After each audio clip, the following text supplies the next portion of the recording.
Hi hello friends, ಎಲ್ಲರಿಗೂ ನಮಸ್ಕಾರ. ರವಿಚಂದ್ರಿಕಾ ಕಿಚನ್ಗೆ ಸ್ವಾಗತ. ಇವತ್ತಿನ ರೆಸಿಪಿ ಏನಪ್ಪ ಅಂದರೆ, ಬನ್ನಿ ಆಂಧ್ರ ಸ್ಟೈಲಲ್ಲಿ ಒಂದು ಒಳ್ಳೆ ಚಿಕನ್ ತುಂಬ ಸಿಂಪಲ್ಲಾಗಿ, ಯಾವುದೇ ಮಸಾಲೆ ಇಲ್ಲದೇ ತುಂಬ ಸಿಂಪಲ್ಲಾಗಿ ತುಂಬ ಟೇಸ್ಟಿಯಾಗಿ ರುಚಿಯಾಗಿ ಯಾವ ರೀತಿ ಮಾಡೋದು ಅಂತ ಇವತ್ತಿನ ವಿಡಿಯೋದಲ್ಲಿ ತಿಳಿಸ್ಕೊಡ್ತಾ ಇದ್ದೀನಿ. ನಾನಿಲ್ಲಿ ಅರ್ಧ kg ಅಷ್ಟು ಚಿಕನ್ನ ತೊಗೊಂಡಿದ್ದೀನಿ. ಒಂದು ಕಡಾಯಿನ ತೊಗೊಂಡು ನಾವು ಬಾಣಲಿಗೆ ಎಣ್ಣೆನ ಹಾಕ್ಕೊಂಡು ಇಲ್ಲಿ ಹಸಿಮೆಣ್ಸಿಕಾಯಿ ಒಂದು 10ರಿಂದ 12 ಹಸಿಮೆಣ್ಸಿಕಾಯಿನ ತೊಗೊಂಡು ಕಲ್ಲಲ್ಲಿ ಜಜ್ಜಿ ಇಟ್ಕೊಂಡಿದ್ದೆ. ನಾನು ಜಜ್ಜಿರೋ ಮೆಣಸಿನ್ಕಾಯಿನ ಹಾಕಿ ಎಣ್ಣೆಯಲ್ಲಿ ಚೆನ್ನಾಗಿ ಫ್ರೈ ಮಾಡ್ಕೊಳ್ಳೋಣ, ರಸ ಎಲ್ಲ ಬಿಟ್ಕೊಳ್ಳೋ ಥರ. ಇದು ರಸ ಎಲ್ಲ ಬಿಟ್ಕೊಂಡಾಗಿದೆ. ಇಲ್ಲಿ ಒಂದು 2 ಸ್ಪೂನಷ್ಟು ಶುಂಠಿ ಬೆಳ್ಳುಳ್ಳಿ ಪೇಸ್ಟ್ನ ಹಾಕ್ಕೊಂಡು ಅದನ್ನು ಕೂಡ ಎಣ್ಣೆಯಲ್ಲಿ ಚೆನ್ನಾಗಿ ಫ್ರೈ ಮಾಡ್ಕೊಳ್ತಾ ಇದ್ದೀನಿ. ಫ್ರೈ ಆಗಿದೆ. ಇವಾಗ ಸ್ವಲ್ಪ ಅರಿಶಿನ ಪುಡಿನ ಹಾಕ್ಕೊಂಡು ಕೂಡ ಅದ್ರ ಜೊತೆಗೆ ಮಿಕ್ಸ್ ಮಾಡ್ತಾ ಇದ್ದೀನಿ.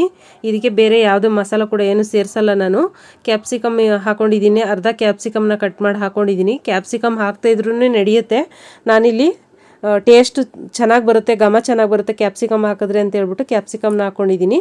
ಅದು ಫ್ರೈ ಆದ ನಂತರ ಚಿಕನ್ನ ಹಾಕ್ಕೊಂಡು ಚಿಕನ್ನು ಕೂಡ ಚೆನ್ನಾಗಿ ಮಿಕ್ಸ್ ಮಾಡೋಣ. ಇದು ಮಿಕ್ಸ್ ಆದಮೇಲೆ ಮುಚ್ಚಳ ಮುಚ್ಚಿ ನಾವು ಒಂದು 10ರಿಂದ 15 ನಿಮಿಷ ನೀರೆಲ್ಲ ಚೆನ್ನಾಗಿ ಫ್ರೈ ಆಗೋವರೆಗೆ ಮುಚ್ಚಬೇಕು. ನೋಡಿ, ಕೈ ಆಡಿಸ್ತಾನೆ ಇರಿ, ತಳ ಹಿಡಿದ್ಬಿಟ್ರೆ ಕಷ್ಟ.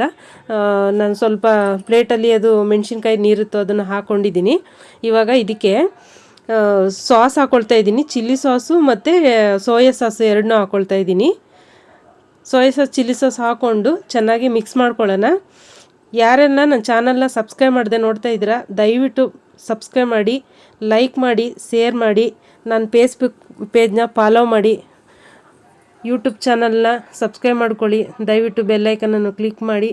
ಇವಾಗ ರುಚಿಗೆ ತಕ್ಕಷ್ಟು ಉಪ್ಪು ಹಾಕ್ತಾಯಿದ್ದೀನಿ. ರುಚಿಗೆ ತಕ್ಕಷ್ಟು ಉಪ್ಪು ಹಾಕಿ ಚೆನ್ನಾಗಿ ಮಿಕ್ಸ್ ಮಾಡೋಣ. ಇಲ್ಲಿ ಇದು ಕಾರ್ನ್ಫ್ಲೋರ್ನ ಹಾಕ್ಕೊಂಡು ನಿಮಗೆ ಗೊಜ್ಜು ಬೇಕು ಅಂತ ಅನಿಸಿದ್ರೆ ಕಾರ್ನ್ಫ್ಲೋರ್ನ ಹಾಕಿ, ಇಲ್ಲ ಅಂದರೆ ಏನು ತೊಂದರೆ ಇಲ್ಲ. ಡ್ರೈ ಬೇಕು ಅಂತಂದರೆ ನೀವು ಡ್ರೈನೇ ಹಾಕೋಬೋದು. ಇಲ್ಲಿ 1 ಸ್ಪೂನಷ್ಟು ಕಾರ್ನ್ಫ್ಲೋರ್ನ ಹಾಕ್ಕೊಂಡು ಮಿಕ್ಸ್ ಮಾಡಿ ನಾನು ಹಾಕಿದ್ದೀನಿ. ಯಾಕಂದರೆ ಇದು ಎಲ್ಲರಿಗೂ ಗೊತ್ತಿರಲ್ಲ, ಸಿಗಲ್ಲ, ಅದಕ್ಕೋಸ್ಕರ ಇರೋರಾದರೆ ಇದನ್ನು ಮಾಡ್ಕೋಬೋದು, ಗೊತ್ತಿಲ್ಲದೆ ಇರೋರಾದರೆ ಏನು ಮಾಡೋಕ್ಕಾಗಲ್ಲ. ಹಂಗೇ ಡೈರೆಕ್ಟ್ ಬರೀ ಫ್ರೈ ಅಷ್ಟೇ ಮಾಡ್ಕೊತೀನಿ. ಗೊಜ್ಜು ಬೇಕು ಅಂತಂದರೆ ಈ ಥರ ಮಾಡಿಕೊಂಡು ನಾನಿಲ್ಲಿ ಅನ್ನ ರೆಡಿ ಮಾಡಿದ್ದೆ. ಅನ್ನ ಆಗಿತ್ತು, ಅದಕ್ಕೋಸ್ಕರ ಇಲ್ಲಿ ಸ್ವಲ್ಪ ಗೊಜ್ಜು ಮಾಡಿ ಮಕ್ಕಳು ತಿಂತೀನಿ ಅಂದರು, ಅದಕ್ಕೆ ಗೊಜ್ಜು ಜೊತೆ ರೈಸ್ನ ರೆಡಿ ಮಾಡಿದ್ದೀನಿ. ತಿಂತಾಯಿದ್ದಾರೆ ನನ್ನ ಮಕ್ಕಳು. ಸಕ್ಕತ್ತಾಗಿದೆ ಟೇಸ್ಟು ಅಂತ ಹೇಳ್ತಾಯಿದ್ಲು ನನ್ನ ಮಗಳು. ಇದು ಫಸ್ಟ್ ಟೈಮ್ ಟ್ರೈ ಮಾಡಿರೋದು, ಸೂಪರಾಗಿರುತ್ತೆ. ನೀವು ಕೂಡ ನಿಮ್ಮ ಮನೇಲಿ ಮಕ್ಕಳಿಗೆ ಈ ರೀತಿ ಮಾಡಿಕೊಡಿ, ಸಖತ್ತಾಗಿರುತ್ತೆ. ಸಿಂಪಲ್ಲಾಗಿ ಬೇಗನೆ ರೆಡಿ ಆಗುತ್ತೆ. Thank you friends, bye.